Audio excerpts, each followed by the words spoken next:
नमस्कार दोस्तों, आप देख रहे हैं सरकारी जॉब भर्ती और यहाँ पर देखने वाले हैं महिला परीक्षक भर्ती का 32वां वीडियो है। समय बहुत कम है, इसलिए मैं कोशिश कर रहा हूँ कि एक दिन में 2 वीडियो आएँ, ताकि आप लोगों को जितना ज़्यादा हो सके पढ़ने को मिलेगा, तो फिर उतना ज़्यादा आपके लिए जो है क्वेश्चन आंसर तैयार हो जाएगा, ठीक है? अब जैसे कि 13 अगस्त को दिया था, हालाँकि वो कैंसल हो गए हैं, लेकिन बहुत जल्द हो सकता है कि अगस्त तक का अंतिम तक से इसका फाइनल डेट आ जाए, क्योंकि कुछ समय बाद जो है आचार संहिता भी लगने वाला है। तो फिर आचार संहिता लगने से पहले, यानी कि हो सकता है कि अगस्त तक के आसपास ही, अंतिम अगस्त तक आ जाए इसका नोटिफिकेशन कि इस डेट को एग्ज़ाम है।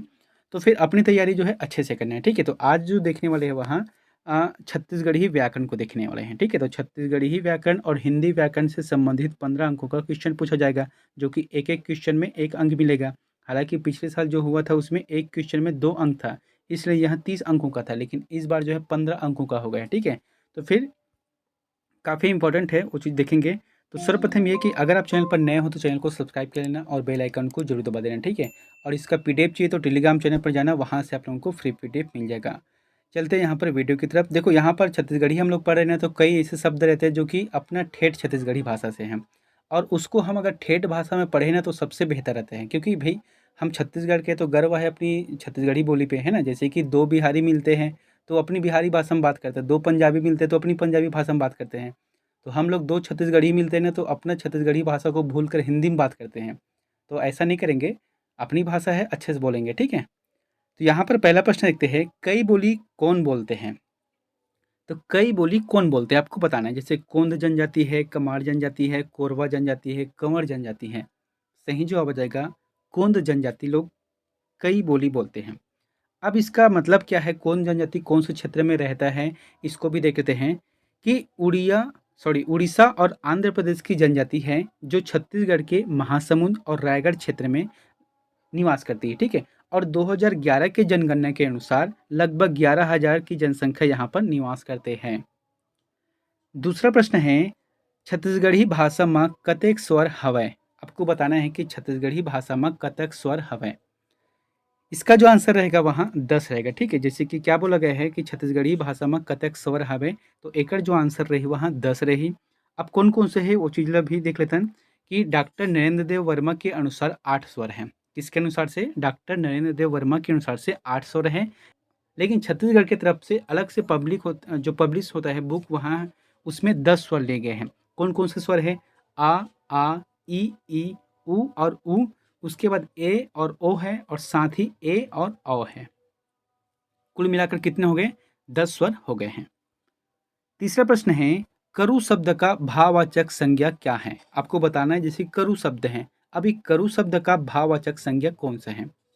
करुवाई, करुवाई इसका आंसर रहेगा, भाववाचक संज्ञा है। अगला है, निम्न शब्दों में से समूहवाचक शब्द संज्ञा को पहचानिए। यहाँ पर जो है जैसे कि अलग-अलग शब्द हैं, चौर है, डोली है, प्यास है, बर्दी है। अब इसमें आपको ये बताना है कि समूहवाचक संज्ञा कौन-सा है? सही जवाब आ जाएगा बर्दी रहेगा, ठीक है? बर्दी किस चीज़ का कहते हैं? जैसे छत्तीसगढ़ी में लोग बर्दी बोलते हैं, ये जो है जानवरों का रहते हैं, है ना? जैसे कि गाय है, बैल है, भैंस, बकरी, इन सभी का क्या है, मतलब बहुत सारे जाते हैं, तो फिर वही तो बर्दी है ना छत्तीसगढ़ी में। तो इसी को कहा गया है बर्दी, और ये बहुत सारा है, इसलिए समूहवाचक संज्ञा बनता है ये। अगले है, स्वयं कैसन किस्म के सर्वनाम आए? तो यहाँ पर क्या बोला गया है कि स्वयं कैसन किस्म के सर्वनाम आए हैं? तो इसका जो आंसर रहेगा निजवाचक रहेगा, ठीक? जैसे कि स्वयं कैसन किस्म के जब बोल रहे हैं ना, इसका मतलब है स्वयं के लिए है, यानी कि निज। जैसे कि मैं हूँ, तो मेरे लिए क्या बोलूँगा मैं? स्वयं के लिए कितना है? तो ये क्या हुआ? मैं, यानी कि निज हुआ ना, तो इसका आंसर जो आ जाएगा निजवाचक सर्वनाम आ जाएगा। अगला है, आपके लिए छत्तीसगढ़ी शब्द है। तो आपके लिए छत्तीसगढ़ी शब्द कौन सा है? जैसे कि आप लोग कहाँ से आ रहे हो, ठीक है? ये क्या है? हिंदी शब्द है कि आप लोग कहाँ से आ रहे हो। अब इसी को छत्तीसगढ़ी में बोलेंगे तो क्या बोलेंगे? तू मन कहाँ ले आवत हो, है ना? ऐसे बोलते हैं ना सभी, तू मन कहाँ ले आवत हो। तो ये जो शब्द है आपका, अगर हम छत्तीसगढ़ी शब्द देखेंगे तो तू मन, हाँ, ये आंसर सही रहेगा। अगला है, झूठर्रा विशेषण शब्द का भेद है। आपको बताना है कि झूठर्रा जो है विशेषण शब्द का भेद है। कौन सा भेद है? तो गुणवाचक विशेषण है। ये जो झूठर्रा है ना, वो गुणवाचक विशेषण है। हर कोई झूठ नहीं बोल सकता, ये गुणी लोग ही झूठ बोलते हैं, ठीक है? ये जो गुणी यानी कि यहाँ पर जो बोला गया है उस आधार पे है कि गुण वाला है। हमेशा कोई हर कोई झूठ नहीं बोल सकता, ये जो है विशेष गुण वाले लोग ही झूठ बोलते हैं। अगला है बहुवचन का दोतन नहीं होता। तो बहुवचन का दोतन नहीं होता मतलब क्या है, जैसे कि सब्बो, खाल्हे, अब्बड़, जम्मो। जैसे इसमें कहने का मतलब ये है कि बहुवचन का जो शब्द है इसमें कौन सा नहीं होता है। तो इसका जो आंसर है खाल्हे। जो खाल्हे मतलब क्या होता है, नीचे। अब नीचे क्या बहुवचन शब्द है क्या, नहीं। लेकिन सब्बो मतलब सभी लोग, अब्बड़कण मतलब बहुत सारे, है ना, जम्मू मतलब ये भी बहुत सारे आ जाएंगे। तो कुल मिलाकर हो गए ये तीनों जो है बहुवचन का द्योतन है, लेकिन खाल्हे जो शब्द है वहाँ बहुवचन का द्योतन शब्द नहीं है। अगला प्रश्न है, निम्न में स्त्रीलिंग शब्द कौन से, आपको बताना है छत्तीसगढ़ी में स्त्रीलिंग शब्द कौन सा है। जैसे कि जो है आप ऑप्शन यहाँ पर है, उनामा है, धान है, कुरिया है, कोलिया है। ये रहेगा कुरिया। कुरिया जो शब्द है वहाँ स्त्रीलिंग शब्द है, और बाकी जैसे कि ये पुल्लिंग शब्द के अंतर्गत आता है। मैंने आपको जो है हिंदी में स्त्रीलिंग और पुल्लिंग जो छांटने का जो तरीका है, कैसे पहचानेंगे, उसके बारे में अलग से थ्योरी करके वीडियो बना दिया है। अगर नहीं देखे तो आप उसमें जाकर देख सकते हो, ठीक है। उसके बाद आप कोई भी सा क्वेश्चन रहेगा उसे बता दोगे कि ये स्त्रीलिंग है कि ये पुल्लिंग है। अगला है, गुड़तुर में कौन सा प्रत्यय है। तो उपसर्ग और प्रत्यय, प्रत्यय हमेशा पीछे लगते हैं। तो गुड़तुर इसका जो आंसर रहेगा तुर, तुर जो है छोटा रहेगा यहाँ पर। अगला है, माई पिला में कौन सा समास है, बहुत ही इंपॉर्टेंट है। मैंने आपको बताया था माई पिला। माई पिला मतलब जैसे कि एक होता है माँ बाप भाई बहन, ये क्या है, एक दूसरे के जस्ट है ना, मतलब दोनों पद जो प्रधान के तहत है। तो इसका आंसर क्या आ जाएगा, मई पिला में द्वंद्व समास रहता है। द्वंद्व समास इसका आंसर रहेगा, क्योंकि ये यहाँ पर जो है दोनों पद प्रधान हैं। अगला है, धान कोठी में कौन सा समास है, बहुत ही अच्छा है, सभी को पता है कि धान कोठी क्या है। अब हालांकि बहुत कम लोगों के घर है यहाँ धान कोठी, क्योंकि धान को जैसे कि खेतों से लाकर सीधा मंडी भेज देते हैं, लेकिन घर में नहीं लाते हैं। पहले ज़माने में होता था कि धान कोठी। तो यहाँ पर क्या है कि धान कोठी का समास कौन सा है, ये रहेगा तत्पुरुष समास है। अब तत्पुरुष समास क्यों रहेगा ये भी बता देता हूँ आपको। समास जो है 6 प्रकार के होते हैं, कौन-कौन से होते हैं वो सभी चीज़ बता रहा हूँ यहाँ पर। एक तो है अव्ययी भाव समास है, तत्पुरुष समास है, कर्मधारय समास है, द्विगु समास है, द्वंद्व समास है और बहुब्रीहि समास है। ये जो है 6 प्रकार के समास होते हैं, ठीक है। तो इसमें से आता है एक तत्पुरुष समास। तो तत्पुरुष समास के अंतर्गत उनके 6 प्रकार और हैं। कौन-कौन से हैं? बहुत सारे, जैसे कि कर्म है, संप्रदान है, आपादान है, ये जो है बहुत सारे हैं। तो उसमें से संप्रदान तत्पुरुष समास आता है तत्पुरुष समास के अंतर्गत। उसमें से संप्रदान तत्पुरुष समास आता है, और इनका पहचानने का नियम क्या है, को या के लिए, ठीक है। तो यहाँ पर क्या है, धान कोठी, तो धान के लिए कोठी यानी कि धान रखने के लिए कोठी है, इसलिए आ गया तत्पुरुष समास। और उसके अंतर्गत अगर पूछते हैं तो फिर संप्रदान तत्पुरुष समास आ जाएगा। दोस्तों ये ऐसा शब्द है छत्तीसगढ़ी में ना, आपको याद रखना है। हालांकि बोलचाल की भाषा में हम लोग जरूर बोल देते हैं, लेकिन कई अर्थों को, इसके व्याकरण को समझ नहीं पाते हैं। यहाँ पर क्या है, तारे के लिए छत्तीसगढ़ी में जनौला क्या है। अब तारे के लिए छत्तीसगढ़ी में क्या बोलते हैं जनौला में, पर्रा भल्लाई गगन भर छाई। जैसे कि चांदनी रात में अगर ऊपर से देखना, इसमें क्या रहते हैं, पूरे काले काले दिखता है बादल, है ना, आसमान, और उसमें जो है पर्रा भल्लाई यानी कि जो है सफ़ेद सफ़ेद क्या दिखता है, तारे दिखते हैं, उसी को कहा गया है पर्रा भल्लाई गगन भर छाई। इसका आंसर रहेगा डी नंबर का। अगला है, छत्तीसगढ़ी जनौला एक चिड़ई ऐसा पूछी मत पैसा का क्या अर्थ है। यानी कि एक चिड़ई कैसे है, जेकर पूछी में 2 पैसा है। इसका जो आंसर रहेगा मयूर। मयूर क्या है, एक पक्षी है, ठीक है। अब इसके पूछी यानी कि जो इसके पंख रहते हैं पीछे साइड का, उससे क्या करते हैं लोग, उसे बेचते हैं, है ना, क्योंकि उससे पैसा मिल जाता है। तो यही है कि एक चिड़ै ऐसा पूछी मत 2 पैसा मतलब मयूर चिड़ै। अगला है, सगा होना मुहावरे का अर्थ बताइए। तो सगा होना मुहावरे का अर्थ आपको बताना है। इसका रहेगा अपना होना, ठीक है। अपना होना मतलब सगा होना। अगला है, 10 खिला जड़े है दरबार में परे हैं। पहले का अर्थ है यानी कि पहली का अर्थ है। दोस्तों हम सभी जो है बचपन से अपने जो भी दादी है नानी उनके माध्यम से पहली सुनते हैं, लेकिन कई चीज़ों को हम लोग याद नहीं कर पाते, और यही चीज़ है जो एग्ज़ाम में आपके पूछे जाते हैं, चाहे महिला परीक्षक हो। आप पिछले जो वीडियो है यानी कि पिछले जो एग्ज़ाम हुआ है उसके वीडियो भी निकाल कर देख लेना, या उसके जो क्वेश्चन आंसर को देखना, इसमें ऐसा ऐसा प्रश्न आते हैं छत्तीसगढ़ी के, ठीक है।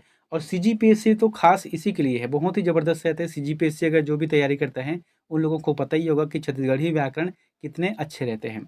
यहाँ पर क्या बोला गया है कि 10 खिला जड़े हैं दरबार में परे हैं। इसका मतलब रहता है पतरी रहता है, जैसे कि आज का रेडीमेड हो गया है। पहले ज़माने में क्या होता था कि जो है 8-10 पत्ते को एक साथ करके जो है अ अ, जो बाँस की जो डंडी रहते हैं छोटे-छोटे वाले, उसी से बाँध देते हैं। तो ये क्या हुआ, 10 खीरा जड़े हैं और दरबार में पड़े हैं, यानी कि घर में वो पड़े रहते हैं। अगला है, 36 का संबंध होना मुहावरे का सही अर्थ है। तो 36 का संबंध होना मतलब क्या होता है? किसी तरह का संबंध ना होना। जैसे कि एक दूसरे से अगर किसी का संबंध नहीं होना मतलब छत्तीसगढ़ी में 36 का संबंध होना होता है। अगला है, पश्चिमी छत्तीसगढ़ी किससे संबंधित है? तो पश्चिमी छत्तीसगढ़ी किससे संबंधित है आपको बताना है। जैसे कि ये मान लो अपना छत्तीसगढ़ हो गया, ठीक है? ये छत्तीसगढ़ हो गया, तो ये उत्तर हो गया, दक्षिण, पूरब, पश्चिम। अब ये पश्चिम है तो किससे संबंधित है? इसका जो आंसर रहेगा दूसरा रहेगा, बुंदेलखंडी। बुंदेलखंडी मतलब ये मध्य प्रदेश वाला इलाका है, और मराठी मतलब आपको पता ही है यहाँ पर है। इसलिए कह सकते हैं कि पश्चिमी छत्तीसगढ़ी बुंदेली और मराठी से संबंधित है, इनके प्रभावित हैं। अगला है, अप्सरा का छत्तीसगढ़ी पर्याय है। तो अप्सरा किसे कहते हैं छत्तीसगढ़ी में? जैसे कि हम लोग धारावाहिक देखते हैं, उसमें क्या होता है कि जो राजा महाराजा रहते हैं उसके सामने आकर जो नृत्य करती है उसे क्या बोलते हैं? अप्सरा कहते हैं। तो यही छत्तीसगढ़ी में क्या होता है? नचकारहीन, है ना? जैसे कि बोलते हैं कि नचकारहीन मन नाचत हवे। तो ये जो शब्द है वहाँ अप्सरा का छत्तीसगढ़ी पर्याय है। अगला है, कौन से युग्म असंगत है? कौन से युग्म असंगत है? जैसे कि धुर्रा, तो धुर्रा को हिंदी में क्या बोलते हैं? धूल, ये ठीक है। रापा, अब छत्तीसगढ़ी में मतलब हिंदी में क्या बोलते हैं? फावड़ा, ये भी ठीक है। फरिया, तो यहाँ पर क्या है? थाली, तो ये आंसर गलत रहेगा, ठीक है। थाली और जो है फरिया यहाँ मैच नहीं हो रहा है, बाकी सही है। जैसे कि लबारी, लबारी मतलब हिंदी में क्या है? झूठ बोलना है। अगला है, छन शब्द में जो छत्तीसगढ़ी शब्द विकसित हुआ है वह है छिन, किन, कन और छिन। आपको बताना है। तो इसका आंसर सभी को पता है। एक तो देखो, किन नहीं होगा और कन भी नहीं होगा। अब बचा ये वाला छिन और ये वाला छिन। तो ये दोनों में से कौन सा छिन रहेगा? छन का। तो छन का अगर हिंदी में देखा जाए तो क्या रहता है? पल रहता है, पल, है ना? तो इसका जो आंसर रहेगा छोटा वाला छिन, जो चौथा ऑप्शन रहेगा, बिल्कुल सही रहेगा।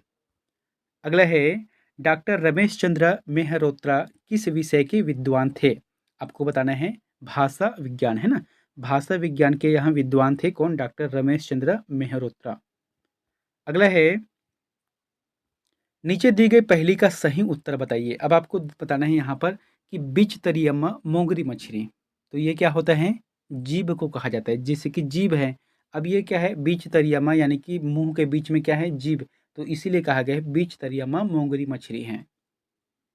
अगला है, 24वां प्रश्न है, बग बग भग भग जैसे शब्दों में जो विशेषता है वहाँ है।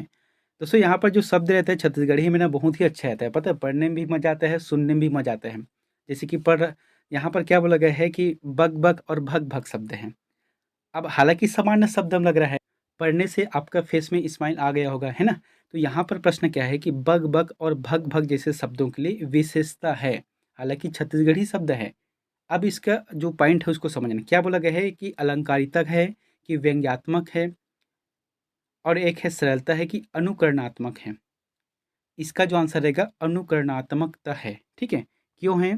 क्योंकि छत्तीसगढ़ी है और हम लोग क्या बोलते हैं, जब एक दूसरे से लड़ाई करते हैं तो फिर बग बग देना या भग भग देना, यानी कि वो जैसा मार रहा है वैसा मैं भी मारूंगा, इसी को कहा जाता है बग बग या भग भग होता है।